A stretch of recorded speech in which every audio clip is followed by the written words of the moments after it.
Hello guys, welcome to our blogs, new blogs just starting. Deepak Bhujal का mobile में blog कर रहा है, ठीक है। कल से लाइट नहीं थी तो खाना नहीं बनाया था। आज मैंने खाना बना दिया है, सब कर दिया है। अभी भैया को बस सब्जी बनाने के लिए बोला। क्या बात कर रहे हैं बाबा? वो भैया अच्छा है, बहुत अच्छा है, वो बता बहुत अच्छा है, ठीक है, बहुत अच्छा है। वो खाना बना, ये अच्छा है, वो खाना भी अच्छा बनाता है। अगर ये जिससे भी शादी करेगी ना तो वो लड़की बहुत खुश होगी। देखो इतनी सी हंसी, इतनी सी खुशी, ऐसे आदमी अभी कहाँ मिलता है?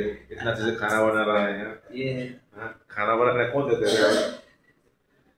कौन बनाता है अभी खाना? ऐसे अभी बोली, ये देखो कितना अच्छा छील रहा है। देखा था, हाँ कितना गोरा है, बहुत गोरा है। एक मोबाइल में थोड़ा सा वो दिख रहा है, काला है।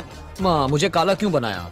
गोरा बनाती तो तुम मैला हो जाता बेटा। ठीक है, अभी के लिए इतना ही, ठीक है। मिलते हैं नेक्स्ट ब्लॉग, बाय बाय।